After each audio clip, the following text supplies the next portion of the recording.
good at doing math. Like, I like the chapter books because, like, the chapter books are really cool and they're really long and they give you adventures. Hi, I am Ava. I am in second grade, and my favorite thing to do in school is gym, and what I'm good at is playing basketball. Hi, my name is Evelyn, and I'm in second grade also. And my favorite part about school is recess, because that's my free time to play basketball, and I'm good at basketball. I always follow directions in art, and I like to make many nice things for my mom in art. I like writing because I like to think about what I can write and what I write in my story. And I like math because I like solving problems.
One of mine was computers, uses computers to figure out our vocabulary words, and we did a lot of those to make sure we're really good with them. There was another vocabulary game that they put like a gel on our forehead, and then we put a piece of paper on our forehead, and we walked around the whole room trying to find our match.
Winn-Dixie sketch notes, so it helps us remember like what happened in the book.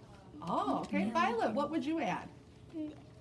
Well, we sketched the stuff to remember like what happened in that scene or chapter. Okay. How did that help you as a reader? We sketch it. It's because it helps remember easier.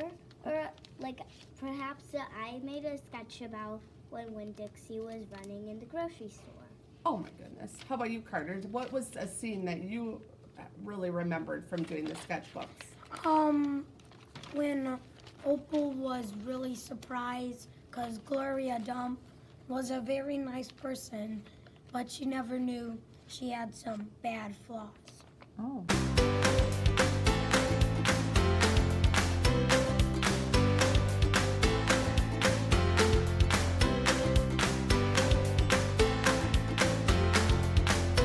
Well, one of the strategies that we've used and in reading happens to be to look at character traits along with evidence. So one of the things that we started with, our wonderful coaches helped us to create some really fun visuals.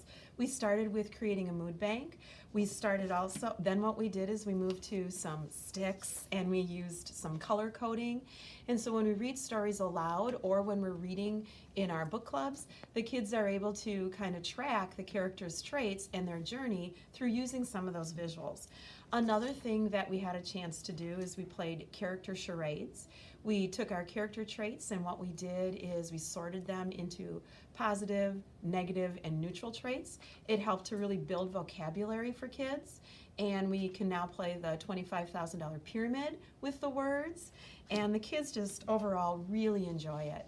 One of our culminating activities is we read Because of Winn-Dixie, and we put together a giant character scrapbook, and we did more of a carousel kind of activity where we had giant pieces of paper and the kids were able to go around with their buddies and try to figure out what kind of character trait did the character exhibit throughout the story.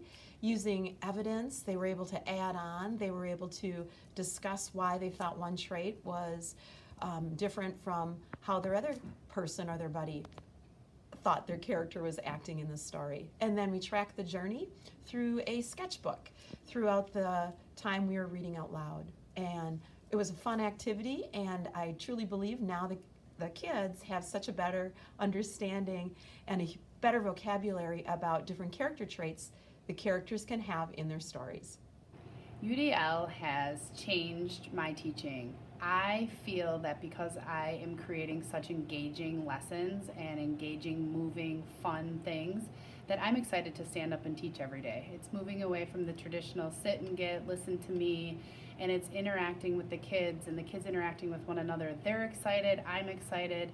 It's just really created a fun learning atmosphere that I know will stick with the concepts with them much more stronger than some of those traditional ways.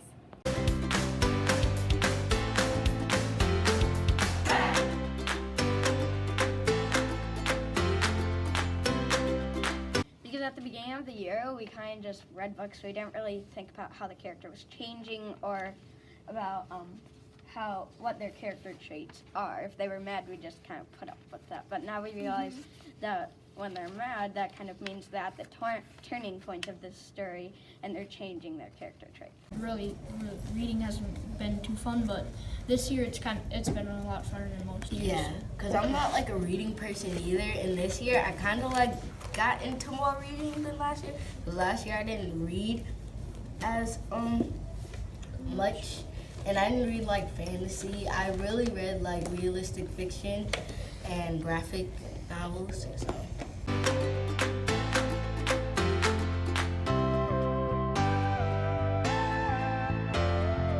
The biggest benefit I find co-teaching with Mary is that we have 5 identified special ed children that have really benefited. They are not being pulled out of the classroom. They are with their peers, building up their self-esteem. We also have 2 or 3 that are unidentified that have also benefited from Mary's expertise in her field, and combining the 2 together has really made for excellence in education.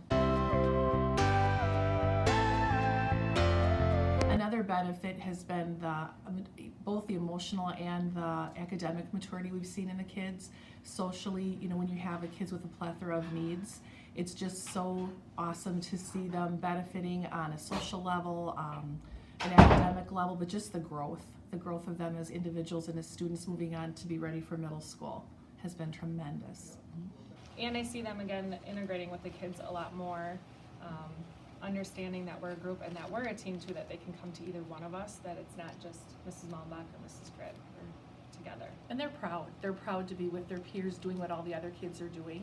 I think that's so crucial because they know they struggle, but then to be part of the team and know that, hey, if they can do that and I'm successful too, it's a win-win all the way.